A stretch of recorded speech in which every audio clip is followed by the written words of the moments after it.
Bonjour à tous. Aujourd'hui, nous allons parler de digital learning avec la société Vodéclic et Xavier Sillon. Bonjour Xavier. Bonjour. Vous êtes le président cofondateur de la société qui édite une solution de digital learning dans le cloud. Alors, est-ce que vous pouvez nous expliquer ce qu'est cette solution et à qui elle s'adresse ? Alors, merci de me recevoir. Vodéclic, c'est une solution de formation en ligne pour développer les compétences bureautiques, digitales et collaboratives des salariés. Alors, ça prend la forme d'un service en ligne, comme un service web qui est hébergé dans le cloud. On propose plus de 25 000 formations sur à peu près 300 logiciels, des exercices, des évaluations, toute une série de services pédagogiques pour faire que les utilisateurs au sens large, mais notre priorité en termes de business, ce sont les entreprises, donc les salariés, puissent progresser au quotidien et maintenir leurs compétences sur toutes les technologies qu'ils utilisent tous les jours, Windows, Office, CRM Dynamics, Windows Azure, Office 365, etc. etc. Et notre mission, c'est de faire progresser les entreprises pour qu'elles aient des salariés plus productifs au quotidien. Alors, à qui ça s'adresse ? On a compris que le client, le premier client, c'est l'utilisateur, mais est-ce que vous vous adressez qu'à ces gens-là dans l'entreprise ? Alors, c'est notre marque de fabrique historique. Dans le monde de la formation en ligne, pendant longtemps, il y a eu des acteurs qui se préoccupaient que de la problématique des clients. Nous, notre marque de fabrique initiale, c'est l'utilisateur de façon à ce qu'il soit plus performant et qu'il travaille plus vite avec ses technos. Donc, l'objectif numéro 1, l'utilisateur progresse et maintient ses compétences. Mais celui qui paye, c'est soit les équipes RH, responsables formation, ou alors les équipes IT. Les équipes RH sont à la recherche de reporting, de statistiques sur le comportement, sur les utilisations, les usages qui sont faits de ces technos, de façon à identifier les lieux sur lesquels il y a encore des choses pour les faire progresser. Et puis, comme Vodéclic, c'est une solution qui est entièrement dans le cloud, on l'interconnecte avec les outils IT, notamment via la Windows Azure Marketplace ou l'Active Directory de Microsoft. Et donc, on a 3 interlocuteurs dans l'entreprise. On fait progresser les utilisateurs, on amène du reporting et du big data en termes de comportement sur les technos aux équipes RH, et on apporte des solutions, je veux dire, plug and play dans le cloud qui ne perturbent pas l'écosystème technologique des entreprises. Et là, on est en contact avec les équipes IT qui s'occupent du helpdesk, des desktops, des postes de travail, etc. etc. D'accord. Alors, on sait aujourd'hui que le marché du digital learning est vraiment en route, qu'il a pris sa bonne dynamique. Est-ce que vous pouvez nous expliquer pourquoi ? Qu'attendent les entreprises finalement de ce type de formation ? Écoutez, il faut prendre la problématique autour de la transformation digitale. On en parle partout, sur tous les sujets. C'est un peu une sorte de tarte à la crème, la transformation digitale, et on le prend principalement sous l'axe de la problématique des clients. La réalité, c'est que pourquoi la transformation digitale, c'est un enjeu majeur dans toutes les industries et dans toutes les entreprises, c'est parce que le consommateur, le client final, fonctionne et interagit différemment avec une entreprise grâce aux technologies. Sauf que ce consommateur n'est autre que le salarié de ces mêmes organisations. Et il y a un vrai sujet d'impact de ces technologies en interne au sein de ces entreprises. Une illustration de la transformation digitale, si vous êtes une entreprise qui décide de migrer vos suites de bureautique dans le cloud, par exemple avec Office 365, pour gagner en flexibilité, en productivité individuelle, en mobilité quand vous avez des commerciaux, en capacité à travailler de façon plus collaborative avec l'ensemble des salariés d'une même organisation, ça a un impact majeur aussi dans la performance individuelle. Et donc là, les équipes ressources humaines, les responsables formation, les learning managers doivent révolutionner leur façon de travailler et apporter des outils de formation qui eux-mêmes sont différents de ce qui se faisait avant. L'exemple type. Qu'est-ce qui se faisait avant, justement ? Mais écoutez, en France, on est dans un monde où la formation est plutôt quelque chose qui ressemble à une pièce de théâtre, avec une unité de temps, de lieu et de sujet. Il faut reprendre ce qu'est la bureautique dans une entreprise il y a 10 ans. C'était, il y a même 15 ans, quand la bureautique est arrivée dans les organisations. Ça a été un changement majeur. Tout le monde découvrait ce qu'était l'informatique, les logiciels, etc. Il a fallu former des millions de gens en les envoyant dans des centres de formation pendant 2 jours pour leur expliquer et leur faire découvrir ce qu'ils ne connaissaient pas. Ce monde a complètement disparu. Nous, on appelle ça l'homme de Cro-Magnon de la bureautique. Il a complètement disparu. Aujourd'hui, on a tous un vernis plus ou moins important sur l'usage des technologies. Donc, quel sens ça a aujourd'hui lorsque, si vous êtes un utilisateur de Office 365, par exemple, ou alors même CRM Dynamics pour des équipes commerciales et marketing, c'est un produit dans le cloud qui évolue sur des bases annuelles, si ce n'est semestrielles. On peut même imaginer que l'évolution va être trimestrielle. On ne peut plus accompagner en termes de performance individuelle un utilisateur des technos où j'ai ma tablette Surface, un téléphone mobile, un PC, différents devices. Tout ça, ça évolue très très vite et de façon récurrente. On ne peut pas avoir comme modèle de formation: je vais vous envoyer pendant 2 jours, à 800 € les 2 jours, schématiquement, donc il y a une question économique aussi, 800 € les 2 jours, dans 3 mois, et puis vous n'aurez plus de formation pendant 5 ans. Ça, c'est plus possible parce que les technologies dans le cloud, elles évoluent annuellement, semestriellement, trimestriellement. On peut même imaginer qu'un jour, l'ergonomie et les fonctionnalités vont évoluer tous les mois. Et ça a un impact sur la performance individuelle des utilisateurs. Donc il faut changer la façon de former. Avant, il y avait du présentiel. Maintenant, on peut faire des choses passionnantes en ligne parce que les technologies sont là aussi. Et c'est ça aussi la transformation digitale. D'accord.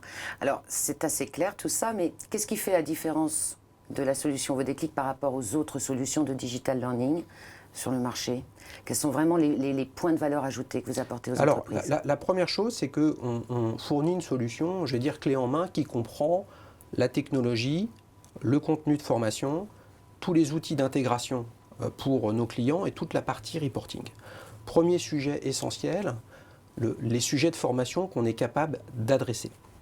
Nous avons fait un choix très différenciant, c'est de produire nous-mêmes nos propres contenus.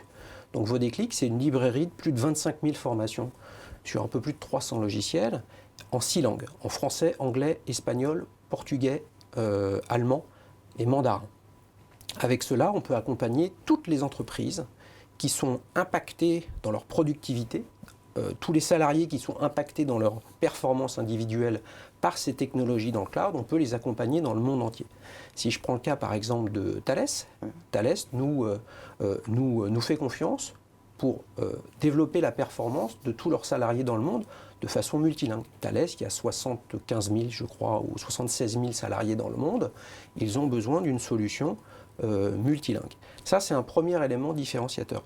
Le deuxième, c'est que notre solution est intégralement dans le cloud, 100% en ligne, et donc ça nous permet d'adresser l'utilisateur où qu'il soit dans le monde et d'intégrer notre solution à l'intérieur de l'écosystème technologique de nos clients sans aucun impact sur leur infrastructure. Donc pas d'impact en termes de sécurité, etc., etc. Troisième chose, nous faisons des micro-formations. 3-4 minutes sur un sujet donné. Comment je transforme une piste en opportunité dans CRM Dynamics? Comment je fais un tableau croisé dynamique dans Excel Online? Comment je fais une conférence à plusieurs avec Skype for Business? Tout ça, ce sont des petites formations qui durent 3-4 minutes. Et ces formations, elles prennent la forme d'une vidéo où vous avez un formateur qui vous explique très simplement quelle manipulation faire. Et ce petit format, c'est le truc le plus simple et le plus facile à utiliser. On appuie sur un bouton play et ça marche et on apprend ce qu'on doit faire. En termes de tarifs ou de compétitivité, on va dire, de votre offre, vous vous situez comment sur le marché? Alors, le marché de la formation professionnelle dans le monde, c'est un marché qui pèse à peu près 150 milliards de dollars. C'est un gros cabinet américain d'analystes qui s'appelle Burson by Deloitte qui évalue la taille de ce marché-là. 15 à 20% de ce marché est en ligne, 80% est sous forme présentielle. Donc le premier indicateur de comparaison en termes de prix sur le marché, c'est de comparer la formation en présentiel, qui est un non-sens dans le domaine des technologies. Vous l'avez bien compris, ça évolue tellement vite. Et au lieu d'utiliser 2-3 logiciels, on en utilise des dizaines entre les logiciels, les services en ligne et les devices. 2 jours de formation en présentiel, pour quelques salariés, ça coûte 800 € les 2 jours. Tarif catalogue moyen des organismes de formation en France. Si je prends un exemple tarifaire simple pour nous, l'accès à notre solution en ligne pour une entreprise de 500 salariés, ça coûte 30 € par salarié. C'est-à-dire pour 15 000 €, vous avez l'intégralité de vos effectifs qui, à chaque instant où ils ont un problème, une question, ils ont envie de progresser, ils ont besoin d'une solution pour finir un document, ils ne peuvent pas attendre la pièce de théâtre dans 6 mois. Eh bien, l'accès pendant 1 an à ces 500 personnes coûte 15 000 euros. Si vous faites le ratio 15 000 euros divise 800, vous comprenez bien que d'un côté, vous formez 500 personnes, vous avez la possibilité que ces 500 personnes, alors que vous ne pouvez pas prévoir quand est-ce qu'ils auront des problèmes, vont pouvoir se former. Avec 800 euros, vous formez une personne pendant 2 jours.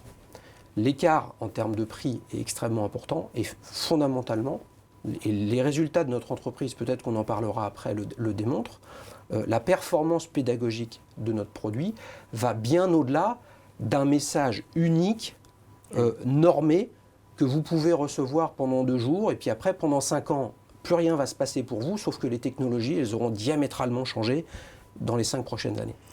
Alors justement, on va parler de la performance économique de vos déclics. Vous êtes entré au palmarès technologie FAST 50 pour la France et 500 pour l'Europe de Deloitte.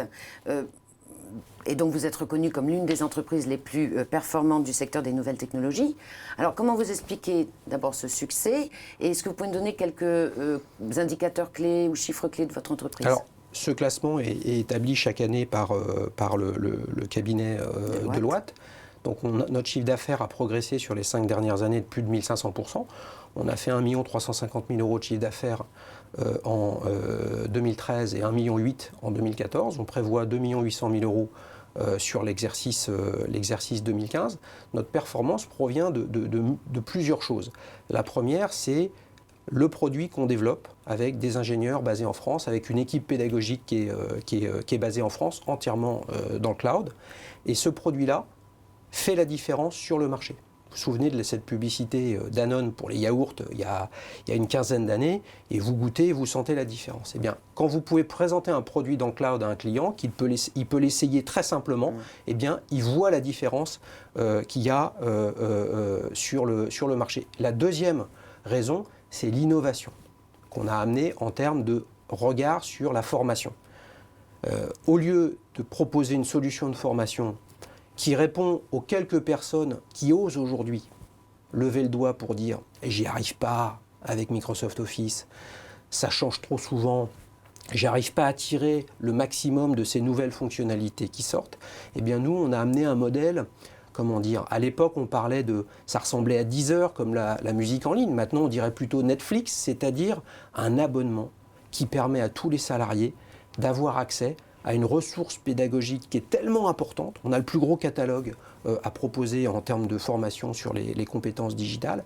Un catalogue qui est tellement important, avec des services pédagogiques autour, qui fait qu'un salarié, quel que soit le moment dans sa vie professionnelle, aujourd'hui, demain, dans 3 mois, dans 6 mois, dans 1 an, il va trouver une solution à ses problèmes. Et ce discours-là, plus le produit, plus le pricing innovant d'abonnement, fait la différence sur le marché et nous permet d'avoir une croissance forte. Je crois que vous avez eu, vous, une grande expérience justement de la formation informatique. Vous pouvez m'en dire un petit peu plus sur l'historique, pourquoi vous êtes là aujourd'hui et parce que vous parlez d'innovation, mais c'est une innovation aussi basée sur une expertise très forte du comportement, justement, de l'utilisateur. J'en parlais un tout petit peu tout à l'heure. Notre marque de fabrique, c'est ce qu'on apporte en termes de performance pédagogique à l'utilisateur. Avant de créer vos déclics, j'avais créé une autre société qui faisait des cours informatiques à domicile. Avec cette société, pendant 4 ans, on a réalisé plus de 15 000 rendez-vous en face à face, et soit 25 000 heures de formation au domicile des particuliers. Mais un particulier, c'est quoi? C'est un utilisateur de techno qui est votre client. Mais ce même particulier, on pourrait, et on l'a sûrement retrouvé dans le cadre de son boulot. Et ça, je parle d'une expérience qui a 10 ans maintenant, et c'est là qu'on s'est rendu compte de l'impact des technologies au quotidien, des besoins structurels et récurrents de chacun de ces utilisateurs. Et je vais vous donner un exemple très simple. Une personne vous appelle parce qu'ils ont des problèmes avec leurs photos de vacances qu'ils n'arrivent pas à synchroniser avec leur ordinateur, par exemple. Et vous arrivez chez eux et en fait le problème est autre et ils vous parlent de leur messagerie, ils vous parlent de leur traitement de texte, etc., etc. Eh bien, la psychologie des utilisateurs sur les technos, leurs besoins, leur incapacité à se concentrer, d'accord, nous ont amenés, avec mes associés, à réfléchir à un format pédagogique court, quelques minutes, sous forme de vidéo, totalement asynchrone, avec des formations où vous n'avez pas l'impression que c'est un robot qui vous parle. Et la raison est simple, c'est que ce n'est pas un robot, c'est simplement un formateur qui vous explique comment réaliser telle ou telle manipulation. Et ça, bien que notre marché principal, mais soit les entreprises, mais on adresse aussi les bibliothèques, médiathèques, les universités, les écoles de commerce, les centres de formation, qui eux ne souhaitent pas, veulent continuer à vivre face à ce tsunami digital, eh bien, le fait de dire à nos clients, la priorité, c'est la performance de vos salariés et pas votre satisfaction à vous, d'accord, c'est un élément différenciant de façon colossale. Combien êtes-vous chez vos Déclic et quel est un peu le profil des gens? Alors on est 30 aujourd'hui, on a démarré de zéro, hein, donc on a créé 30 emplois ces 5 dernières années. Je vais dire, il y a 3 tiers. Hein. Il y a des équipes de développeurs logiciels qui sont des ingénieurs principalement et qui développent sur des technologies principalement Ruby on Rails et JavaScript. On a un autre tiers qui est notre équipe pédagogique, toute notre expertise pour fabriquer des contenus. D'ailleurs, le fait d'avoir une équipe en interne, ça nous permet de produire des formations au moment où un nouveau logiciel va sortir sur le marché. Et comment vous faites pour les langues? Eh bien, on produit en français, puis après, on reproduit à nouveau avec des formateurs qui sont de nationalité étrangère, de façon à produire non pas en faisant une sorte de traduction, mais on reproduit complètement en langue étrangère, que ce soit l'allemand ou le mandarin, par exemple. Mais juste une petite chose sur le fait d'avoir internalisé la fabrication du contenu. Ça nous permet de proposer ces formations au moment où un nouveau logiciel sort. Je prends un exemple. À la sortie de Office 2010, en octobre 2010, eh bien, nous étions déjà en mesure de proposer au marché, et le marché, ce sont les entreprises, plus de 500 modules de formation sur Office 2010. On l'a renouvelé sur Windows 8, on l'a renouvelé sur Office 2013, et Microsoft, semble-t-il, annonce une sortie de la prochaine version d'Office d'ici la fin de l'année 2015. Vous comprenez bien que notre métier, ce n'est pas de former des gens sur des technologies qui ont une grosse part de marché. Notre métier, c'est d'accompagner les entreprises face à ces mutations. Donc si je suis une entreprise qui utilise par exemple Office 2003, il y en a encore un certain nombre, l'impact en termes de performance individuelle des salariés, de passer à Office 2013 ou peut-être le suivant, est colossal. Donc il y a bien quelqu'un en France et dans le monde, bien une organisation qui va être la première à utiliser cette nouvelle technologie. Eh bien nous, on veut que même celle-là, elles se disent, mais qu'est-ce que j'ai comme solution? Pour que mes salariés ne soient pas trop impactés, eh bien ils ont vos Déclic en 6 langues. Très clair. Comment vous voyez vos Déclic dans 5 ans? J'ai entendu parler de votre implantation aux États-Unis, par exemple. Comment vous imaginez la continuité de cette performance? Quand on a démarré dans Cloud, c'était justement pour essayer d'avoir une offre qui puisse devenir, je veux dire, attractive au niveau mondial le plus rapidement possible. Rappelons-le, les technologies, les principaux éditeurs dans le monde sont des éditeurs américains. Donc, quand vous utilisez Excel, Word, PowerPoint, Yammer par exemple, vous utilisez une version de Yammer qui est la même partout dans le monde. Donc, notre solution, puisqu'elle est dans le cloud, il y a une sorte d'ubiquité, elle peut être utilisée partout, à chaque instant, à partir du moment où elle est localisée en multiples langues. Donc, on a commencé en France, on s'est bien développé. On a commencé à faire un peu d'export dans la francophonie, au Québec, en Suisse, en Afrique, au Maghreb, etc., etc. Et puis, on a commencé à gagner des grands clients. Ces grands clients ont des besoins avec des ressources multilingues. Et compte tenu de notre performance et de notre forte croissance et des fonds qu'on avait levés en 2009 et en 2012, on s'est dit que c'était le moment pour nous de nous internationaliser.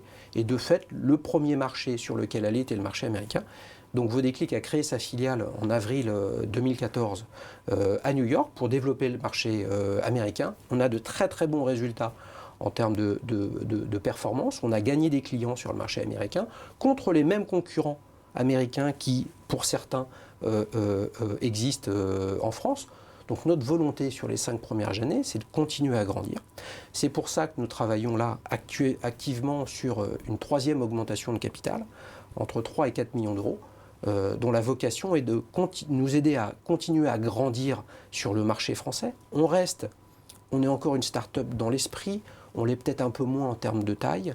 On va avoir beaucoup d'effectifs à recruter, tant sur les équipes techniques, logicielles, tant que sur la partie commerciale et marketing, pour se développer, non pas uniquement en France, mais également sur le marché américain. Et notre ambition, c'est que dans les 5 prochaines années, le marché américain pèse au moins 40% de notre chiffre d'affaires, toujours sur la même dynamique, faire que vous et moi, nous sommes utilisateurs des technos, on est impacté tous les jours avec des technologies où on se dit « c'est bon, je sais faire ». Oui, mais dans 6 mois, en fait, ce qu'on savait faire, c'est soit devenu inutile parce que cette technologie a disparu, ou alors elle a été remplacée par une autre, ou alors l'ergonomie a complètement changé. Et ça a un changement radical dans la façon de former les gens. Ok. Le nom d'un ou deux clients américains, parce que vous dites que ça marche très très fort. Est-ce que vous avez déjà signé des affaires aux États-Unis? On a gagné par exemple un appel d'offres avec l'un des plus gros assureurs américains qui s'appelle Chubb & Son, qui justement avait un besoin de formation sur Office 2010 en multilangue. D'accord. Chubb & Son, c'est quand même un groupe qui fait 12 milliards de dollars de chiffre d'affaires, qui est numéro 10 ou 11 des assurances aux États-Unis. Pourquoi ils ont fait appel à nous et non pas à un concurrent et un acteur américain? Parce que on est en France, et la France c'est un beau pays, mais ça reste un petit pays. Donc on est très vite tourné vers l'international. Et notre catalogue multilangue apporte une performance que n'ont pas des acteurs qui sont plutôt focalisés sur le marché américain. Je peux prendre d'autres exemples de plus petites structures qui sont moins connues, comme Analytic Partners, par exemple, une grosse boîte de conseil basée à New York. On a aussi des non-profit organizations dans l'Alabama, par exemple, qui nous font confiance, toujours sur les mêmes sujets. Comment tirer le maximum de chaque individu, de chaque talent dans une organisation pour progresser sur les technologies. Alors, pour terminer, je vais vous poser une question un petit peu plus ciblée. Vous participez depuis plusieurs années en tant que sponsor au Microsoft Tech Days. Alors, dans quelle démarche cette participation s'inscrit-elle? Pourquoi vous le faites? Alors, je vous le disais tout à l'heure, on a 3 interlocuteurs dans une organisation, l'utilisateur, les ressources humaines et l'IT. Les Tech Days sont devenus, depuis plusieurs années, la plus grande messe IT en France. De ce fait, c'était important pour nous d'y être. La deuxième raison, c'est que notre catalogue est extrêmement large, mais l'écosystème principal sur lequel nous apportons des formations, c'est celui de Microsoft. Et aujourd'hui, la part de marché sur tout ce qui touche à la bureautique, donc ce qu'on utilise avec son poste de travail, c'est Microsoft. Il y a d'autres éditeurs qui cherchent à prendre des parts de marché dans ce domaine. Nous, ce qu'on voit aujourd'hui, c'est que c'est l'innovation des produits sur Office 365, Windows Azure qui tire le marché vers le haut. Donc pour nous, toucher les DSI qui sont encore aujourd'hui, mais je ne pense pas que ça dure des années, encore aujourd'hui aux manettes pour faire progresser dans la transformation digitale les organisations, pour nous, c'est essentiel. Et ce qu'on leur dit quand on les rencontre sur les Tech Days, c'est il est temps que vous travailliez un petit peu plus avec les ressources humaines pour tirer le maximum des technologies que vous allez déployer avec Office, dans Cloud, et tirer le maximum, c'est qu'est-ce que les salariés vont en faire. Et à titre d'exemple, c'est la 3e année qu'on y va.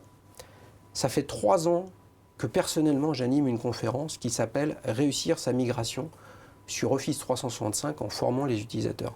Ça fait 3 ans que le nombre de participants augmente. Et bien cette année, cette conférence veut des clics sur qu'est-ce que je vais faire moi en tant qu'utilisateur avec Office 365.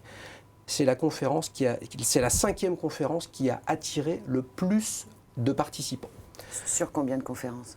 Je crois qu'il y en avait plus de 50 qui étaient organisées par les différents partenaires. Et ça comprend les conférences organisées par Microsoft également. Ce qui veut dire que la prise de conscience que on peut faire progresser une organisation avec les technologies, ça c'est une évidence. Mais la prise de conscience qu'on ne peut pas le faire en balayant de la main l'impact sur les utilisateurs, je pense qu'elle est complète et on rentre dans un univers où on ne reviendra plus en arrière. Les technologies, elles seront dans le cloud et je peux terminer là-dessus. Ce n'est plus la DSI qui décidera quand ça change, c'est l'éditeur. Donc comme Microsoft décidera de faire évoluer son ergonomie, ses fonctionnalités, ça aura un impact immédiat pour les utilisateurs. Qu'est-ce que fait l'entreprise pour anticiper ça? Il faut qu'elle fasse appel à une solution dans le cloud, avec beaucoup de modules, constamment mis à jour, peu cher, sous forme d'abonnement. Je pense qu'on ne sommes la seule offre sur le marché aujourd'hui à proposer ça. Eh bien, merci beaucoup Xavier. Que doit faire soit un DRH, soit un DSI, soit un responsable formation pour contacter l'entreprise? Le plus simple, c'est d'aller sur notre site internet www.vodéclic.com, soit de cliquer sur Contactez-nous, ou alors on a toute une série de livres blancs sur la transformation digitale, les relations entre les DRH et l'IT lorsqu'il y a une migration, le micro-learning, l'incompétence digitale. Allez-y, venez sur notre site et téléchargez celui-ci. Vous apprendrez qu'un salarié sur 2 en Europe, et donc en France, se sent incompétent au quotidien sur l'usage des technos. Merci beaucoup. Merci.